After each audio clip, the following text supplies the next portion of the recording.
It's Wednesday, and we have a new puppy who never stops barking.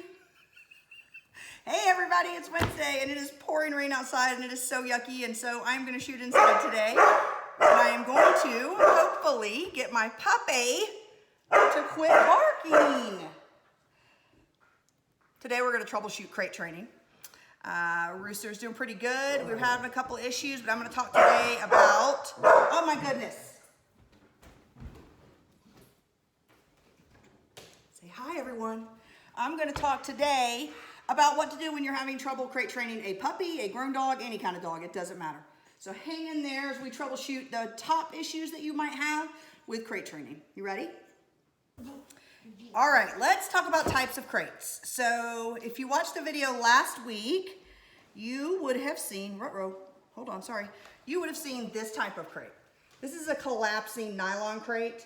This is the type of crate that I'm training my dog to because I want to be able to take that crate everywhere with us. So that's the first type of crate.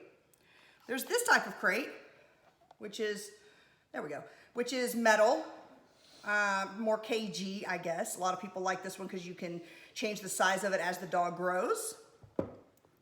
And then there's this type of crate, which is an standard airline crate. I in particular like this crate, and I'll tell you why. If you have a dog who is having a more difficult time in a crate like this, which is I don't know why the light is doing that, y'all, I'm sorry. A traditional crate or this, often try an airline crate. This will make your dog feel more safe, and often they will be more successful in the crate because it's more cave-like for them, which if you've ever noticed, dogs tend to get under tables or sleep in corners because they like to be in somewhat of cave circumstances. So if you are having a lot of crying, inability to settle down, that type of thing, what type of crate are you using? If you're using a wire crate, you should try an airline crate. If you're using an airline crate, you should try a wire crate. I am not a big fan of covering a wire crate because some dogs will pull the blanket or whatever down inside and ingest it. So just be super careful with that. But that's step one. If you're having some trouble crate training, what should we do? Try a different crate. Most common problem, second crate training issue, is my dog won't quit pottying in the crate. It's usually pee-peeing in the crate when they're little. Just remember, young dogs cannot hold their urine for a really long time. That is something that you have to teach an animal. So modify and manage your own personal expectations. Young dogs should not be crated for more than about 2 hours when you're first starting to crate tray them. I know that they can do longer at night. That's a little bit of a different circumstance. They're going to be asleep versus just napping. So the first thing we ask people when their dog is peeing in their crate is, do you have these awesome soft blankets in there?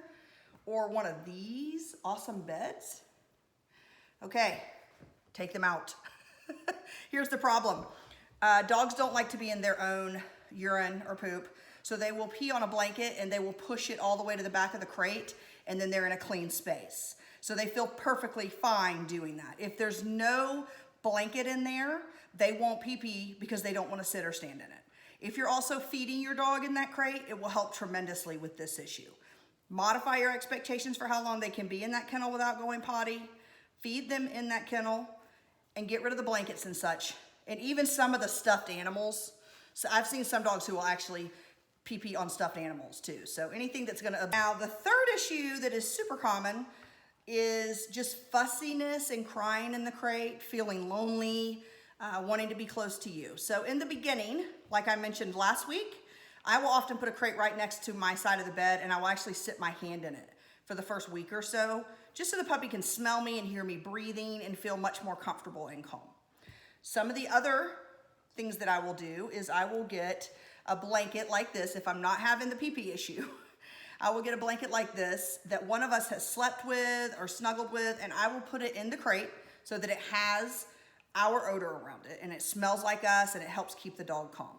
The second thing I will do is I will make sure that my dog is very well exercised before I try to crate them. The third thing that I do is I make sure they're in a quiet, safe space, and I turn on some really nice music. You can get pretty much any kind of dog music now online through Amazon and Spotify and the million different streaming services. I like Through a Dog's Ear.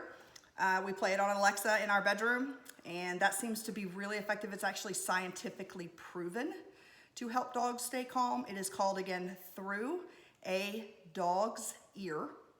There is also another tool that I just started using when we got Rooster, really to test it out for my clients. And it is this heartbeat puppy. And I ordered one, and I'm gonna give it mixed reviews. Rooster likes it. It's not particularly helping him in the crate, but his issue again is that he wants to be with my older dog. But I think the idea behind this is really good, and I have several clients who love it. So what you do is you order this. We do not carry it currently in our store. We may start carrying it. I'm still waiting on the reviews, but right now you can get this from Amazon, and you order this little puppy, and the little puppy comes with this heated pack that goes inside its little belly and seals up so the puppy can't get to it, and it makes it nice and warm. It also comes with this. I don't think y'all can hear that, but it's a heartbeat. And so it also goes inside this little puppy, so it makes it warm. They can sleep on it and they hear a heartbeat. I have a lot of clients who tell me that this is a real lifesaver. So you can try this as well, and hopefully that will address the most common issues with crate training.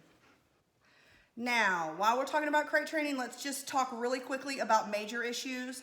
So if you have a dog who is panicking, they're grabbing the bars, they won't let go, they are hurting themselves somehow in the crate, they are crying and screaming for hours on end, these are major issues that you need to, well, major may be a loaded word. These are issues that you definitely need to see a trainer about. We would be happy to help you with these issues, but these are not standard crate training issues. So 15 minutes of crying and then settling down is pretty normal. If you have a dog who's barking for hours, or again, grabbing the bars or clawing, these types of things indicate real panic, and so we need to deal with those differently than just troubleshooting, training a dog to a crate for the first time. So remember, you can try different kinds of crates if you're having a lot of fussing. If you're having pee-pee accidents in the crate, take the bedding out just for now. They're fine, don't worry. They'll sleep on the ground, so they can sleep on the bottom of a clean crate. It's okay. You can also feed them in there. That will help them understand that this is where they sleep and not where they potty. And third, if they're having some fussy, I don't want to be alone, you can try the heartbeat puppy, and you can try clothing and such that smells like you, and putting them closer or her closer to you at night so they can smell you and hear you breathing. So it takes about a week, I think, to really get a puppy where they understand what's happening, and then several weeks before they are fully and completely crate trained. So I hope this was helpful, and I hope everyone has a super Wednesday, even though it's so yucky outside. And if you would like to see the videos that we put out every week on YouTube, you can click right here on Canine Coach and it will subscribe. If you're watching us on Instagram or on our website, right down here on Instagram, it will show you how to get to our website and any information you want about training. And if you're on our website, obviously come on over and check out what we do. So have a happy Wednesday, everyone.